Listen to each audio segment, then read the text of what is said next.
Hello दोस्तों, आज हम डिस्कस करने जा रहे हैं एक important drafting topic, formal order का एक प्रैक्टिकल एग्जांपल जो डायरेक्टली एग्जाम में पूछा जा सकता है। इस वीडियो में हम देखेंगे कि एक एक्सीडेंटल फायर के बाद कैसे गवर्नमेंट ऑर्डर इशू करती है to write off the loss. चलिए शुरू करते हैं। The Ministry of Education has reported that 2 laptops, HP EliteBook, and 1 overhead projector were damaged beyond repair due to a fire accident in the ICT section. The total estimated value of the loss is 47,500. After the completion of the inquiry, the articles have been deemed irrecoverable and sanction is now required under Rule 10 of the Delegation of Financial Powers. Rules to write off the loss. Draft a formal order accordingly. Ministry of education ने report किया है कि ICT section में information and communication technology, ठीक है, ICT section में fire accident के कारण 2 एचपी लैपटॉप्स और एक ओवरहेड प्रोजेक्टर डैमेज हो गए हैं। फायर की वजह से टोटल एस्टिमेटेड लॉस 47,500 का है। इंक्वायरी के बाद डिसाइड हुआ कि आइटम्स इरिकवरेबल है। अब rule 10 of delegation of financial power rules के अंदर लॉस को राइट ऑफ करना है। आपको इसके लिए एक फॉर्मल ऑर्डर ड्राफ्ट करना है। तो सिंपल शब्दों में समझते हैं कि फायर के कारण जो सामान खराब हुआ है उसका फाइनेंशियल लॉस ऑफिशियली रिकॉर्ड से हटाना है, जिसे राइट ऑफ कहते हैं, ठीक है। तो इस ऑर्डर को कैसे ड्राफ्ट किया जाएगा, ठीक है। सबसे पहले दिया गया है ऑर्डर नंबर और डिपार्टमेंट डिटेल्स। तो नंबर इस तरह से दिया गया है, ये मैं पहले ही ऑलरेडी बता चुका हूँ कि ये किस तरह से लिखा जाता है।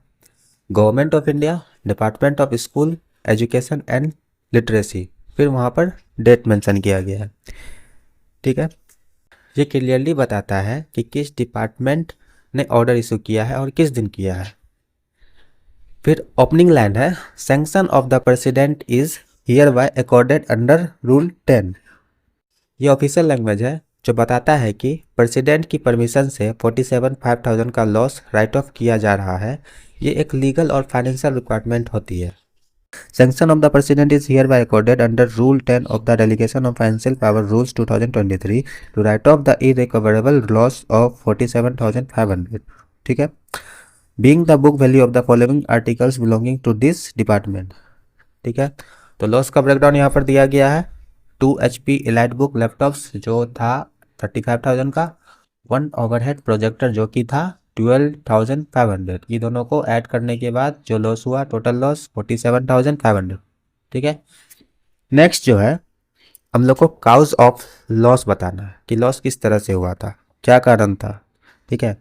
तो यहाँ पर सेकेंड पैराग्राफ में लिखा गया है, the loss occur due to an accidental fire incident that broke out in the ICT section of the department on 25 February 2025। An internal inquiry committee constituted to assess the cause and extent of the loss has confirmed that the above items were completely destroyed and are beyond economical repairs or recovery।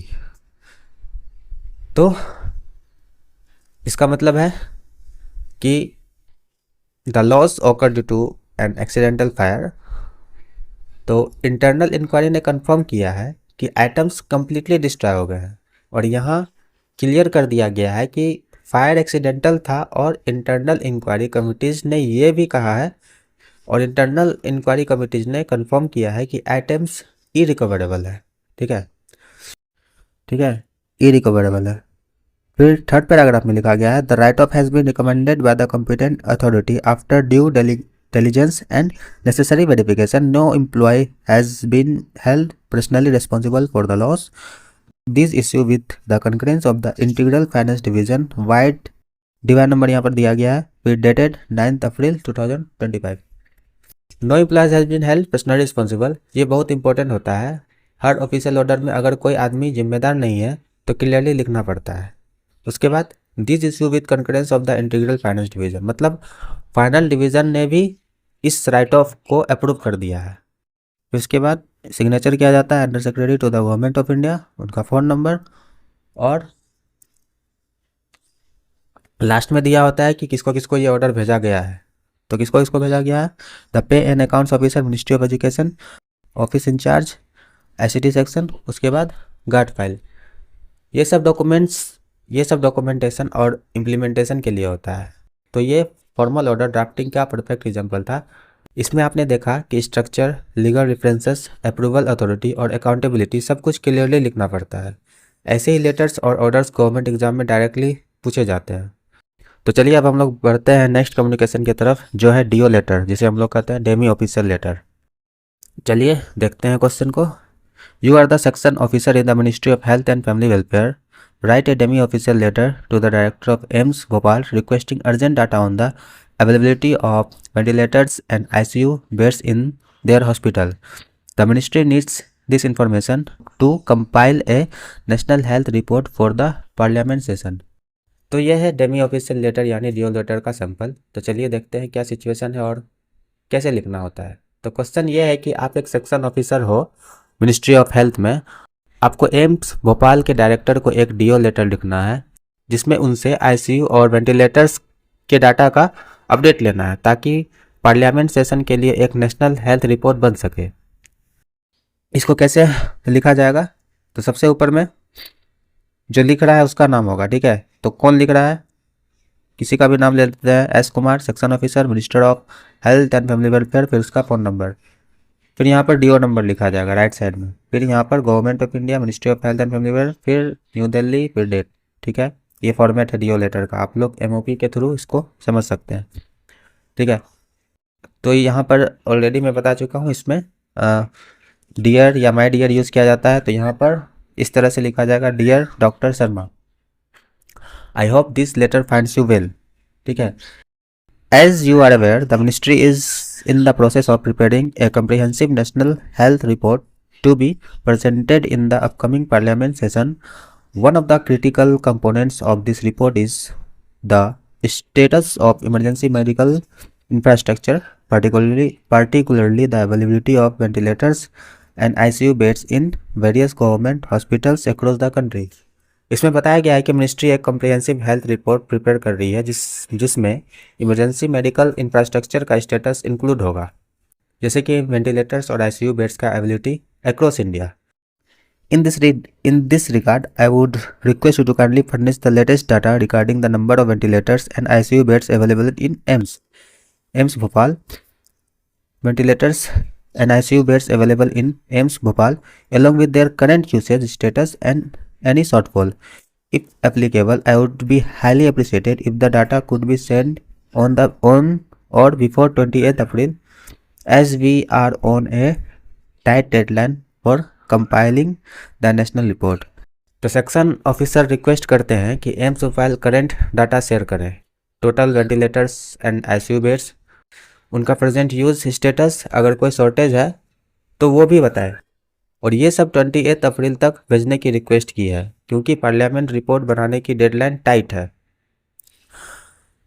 उसके बाद looking forward to your kind cooperation in this matter with warm regards. फिर letter close होता है एक formal और respectful tone में, yours sincerely S Kumar, section officer. फिर ये किसको भेजा जा रहा है उसका वहाँ पे नाम, ठीक है, डेजिग्नेशन और एड्रेस लिखा जाएगा।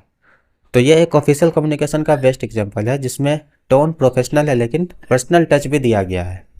ऐसे ड्राफ्टिंग क्वेश्चंस फ्रिक्वेंटली एग्जाम में आते हैं, तो फॉर्मेट याद रखना बहुत ज़रूरी है। तो दोस्तों आज का हमारा लास्ट टॉपिक है ऑफिस ऑर्डर, और इसमें हम लोग एक ऑफिशियल ड्राफ्टिंग एग्जाम्पल देखेंगे, एक office order for earn leave का सैंपल। तो चलिए शुरू करते हैं।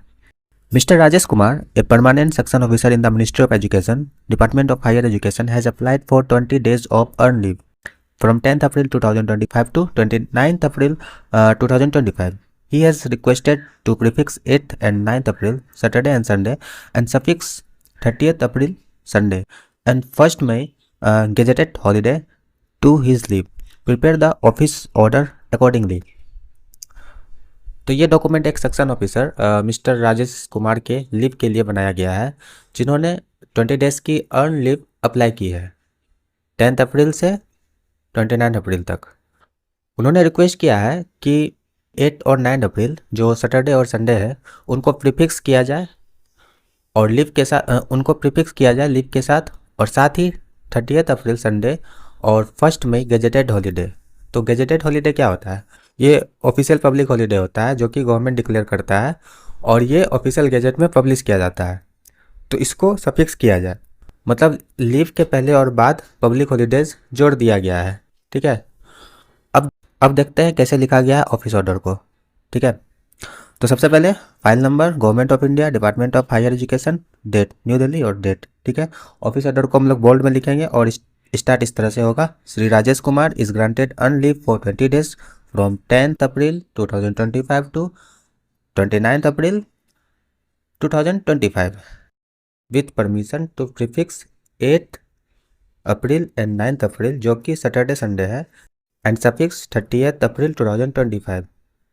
तो सफिक्स में क्या है, वो भी सैटरडे वो भी संडे पड़ रहा है and 1 May 2025 to the leave. तो 1 मई 2025 क्या है, गजेटेड हॉलीडे है, मतलब इस दिन लेबर डे का छुट्टी होता है, तो इसलिए ये गजेटेड हॉलीडे है। ठीक है, ये जो स्ट्रक्चर है वो सिंपल, क्रिप्स और प्रोफेशनल लैंग्वेज में है।